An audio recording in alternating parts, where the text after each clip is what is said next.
पंच द्वारा 1/1/2026 लायकातनी तारीखमां संदर्भना मतदार यादीनो खास सघन सुधारणा कार्यक्रम जाहिर करवामां आवेल छे। हाउस टू हाउस गणतरीनो समय 4/11/2025 થી 14/12/2025 સુધીના હતા। આ પ્રક્રિયા પૂરી થઈ ગઈ છે। આજે ડ્રાફ્ટ રોલના પબ્લિકેશન છે। એના પછી 19/12/2025 થી 18/1/2026 સુધી ક્લેમ્સ અને ઓબ્જેક્શન્સ ની ફેઝ આપશે। 19/12/2025 થી 10/2/2026 સુધી નોટિસ ઇશ્યુ સુનાવણી અને ચકાસણીની ફેઝ છે।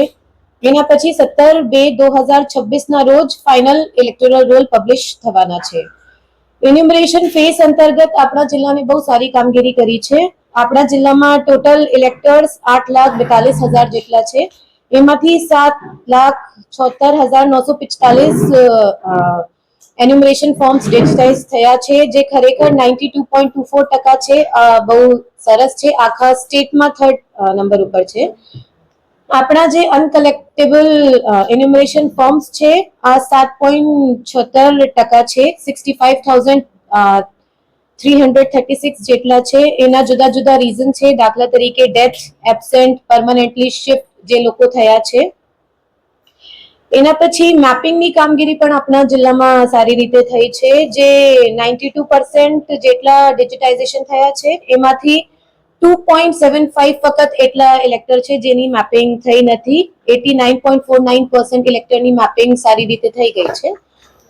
અત્રેના જિલ્લાની ત્રણેય વિધાનસભા મતવિસ્તાર 137, 138, 139 બીએલઓ દ્વારા માન્ય રાજકીય પક્ષો દ્વારા નિમવામાં આવેલ બીએલએ સાથે મીટિંગ કરી તેઓને એએસડી ની યાદી પણ સુપ્રત કરવામાં આવી છે અને આ અંગેની વિગતો જિલ્લાની વેબસાઇટ પર મૂકવામાં આવી છે।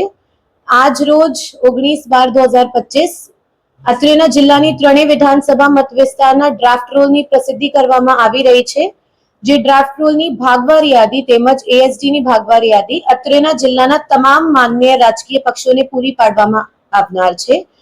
ભારતના ચૂંટણી પંચ દ્વારા જાહેર કરવામાં આવેલ આ સમગ્ર પ્રક્રિયાનો આશય એ છે કે કોઈ પણ લાયક મતદાર રહી ન જવો જોઈએ અને કોઈ પણ ગેરલાયક મતદારનો સમાવેશ થવો ન જોઈએ, જેથી આ સમગ્ર પ્રક્રિયામાં સહયોગ આપેલ જિલ્લાના તમામ મતદારો, બીએલઓ, બીએલએ, સુપરવાઇઝર, રાજકીય પક્ષો તેમજ મીડિયા તથા સમગ્ર વહીવટી તંત્રના હું આભાર માનું છું। Thank you.